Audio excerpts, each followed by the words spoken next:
Assalamu alaikum students. Today we are going to discuss exercise 6b. This is from Oxford Maths P1 7th edition, and in this video we will discuss questions number 4 as well as question number 5.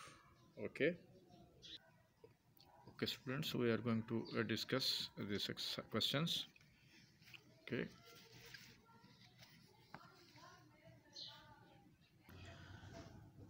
Students, okay, the question 4 is the formula for finding the area A of a triangle is given by, यानी कि जो आपका area of triangle है वो आपको एक formula उसने पहले दे दी है और उसको एरिया ऑफ ट्राइंगल को उसने डिनोट कर दिया है कैपिटल ए से।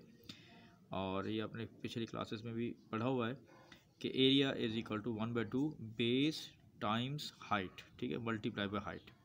ये उसने एरिया आपको गिवन है। अब इसमें मेरा दो पार्ट्स आपके पास हैं कि if B is equal to 20 centimetre and H यानी height is equal to 45 centimetre, find the area of triangle. तब अगर हम इसमें पुट करते हैं तो फिर एरिया ऑफ ट्राइंगल क्या होगा। तो जस्ट फार्मूला जो है बेटा आपको पहले से उसने गिवन है।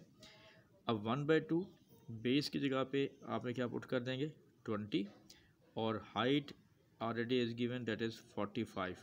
अब क्या करेंगे आप इसको अगर हम 2 1s और 2 10s करते हैं बेटा और 10 को जब मल्टीप्लाई करेंगे 45 say that will B 450 centimetre square. That will be your answer. Okay, अब नेक्स्ट पार्ट पे आ जाए बेटा इसका। अब फार्मूला वही है कि क्वेश्चन दिया रहा है कि if A is equal to 30 centimetre square, यानी अगर एरिया गिवन है आपको and B is equal to 10 centimetre, find height of the triangle. अब सेम एक फार्मूला दिया हुआ है, basically this is the algebraic question कि इसमें आपके पास जैसे बेसिकली आप देखें ये एरिया 1 है, ये एक बेस है और एक हाइट है। 3 अननोन हैं, उसमें से जो दो पार्ट्स हैं उसमें 2 वैल्यूज़ गिवन हैं और you have to find the third value. Okay, तो बेसिक इसमें कॉन्सेप्ट ये आ रहा है। तो अब एरिया की वैल्यू आपको दी हुई है 30, 1/2 हो गया जी, और बेस उसने आपको पहले से दे दी है that is 10। Now you have to find the length of या हाइट ऑफ द ट्राइंगल। अब अगर हम 1 से 2 से कैंसिल करें 2 1s 2 5s, so that will B, अगर मैं इसको यहाँ पे थोड़ा लिख देता हूँ कि 30 इज इक्वल टू 5 हाइट, ठीक है। अगर हम 5 को इधर भी बेटा डिवाइड कर रहे हैं और 5 को इधर भी डिवाइड करेंगे तो 5 1s 5 1s और 5 1s और 5 6s।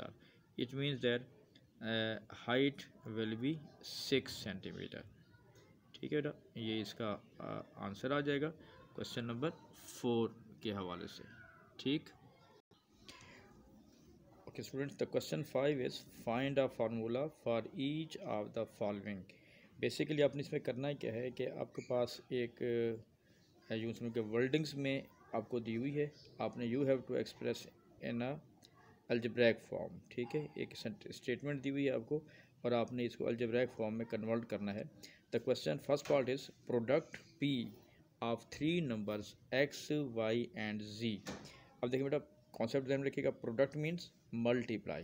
तो क्या करेंगे, ये प्रोडक्ट को p से डिनोट कर रहे हैं और कौन से 3 नंबर्स हैं x y और z को हम क्या कर रहे हैं मल्टीप्लाई कर रहे हैं x इंटू वाई इंटू जी। इसमें मल्टीप्लाई का निशान लगाने की ज़रूरत नहीं है क्योंकि जब हम मल्टीप्लाई का निशान लगाएंगे तो फिर x और वो कंफ्यूज हो जाता है। तो अगर इन तीनों के दरमियान कोई भी साइन नहीं है इसका मतलब है ये भी क्या हो रहा है बेटा मल्टीप्लाई हो रहा है, ठीक है जी। आपका ये पहला आंसर आ जाएगा। Next one is sum. Sum का मतलब क्या होता है प्लस करना।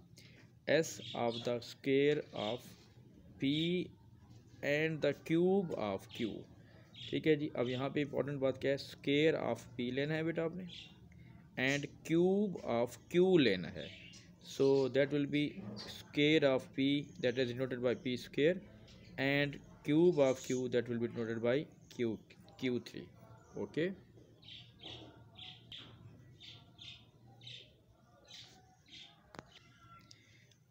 नेक्स्ट सी पार्ट है बेटा आपके पास average A of 4 numbers m n p and q।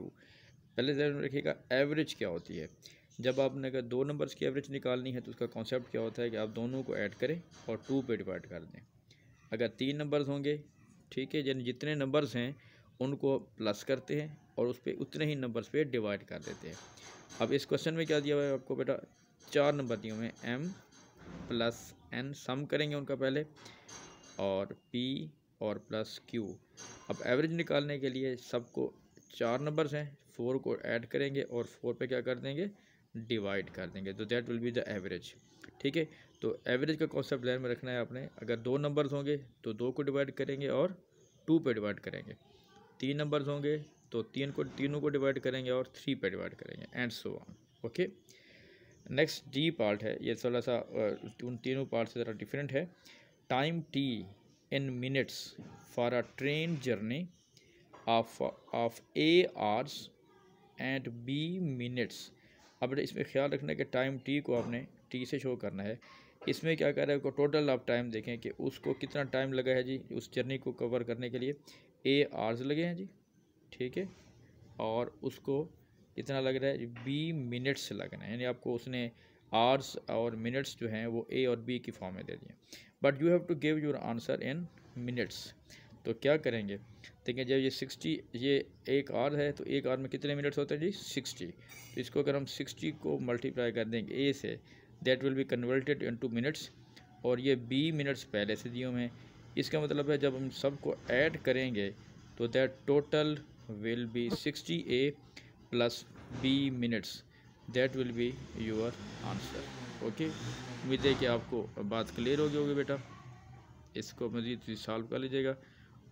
ठीक है, और जो आपके पास इसको वीडियोस है अपने फेलोज़ के साथ और अपने जो एज फेलोज़ होते हैं या आपके पास जो भी हैं जो जानने वाले हैं जिनको ये ज़रूरत होती है उसको भी शेयर कर दिया करें। Thank you.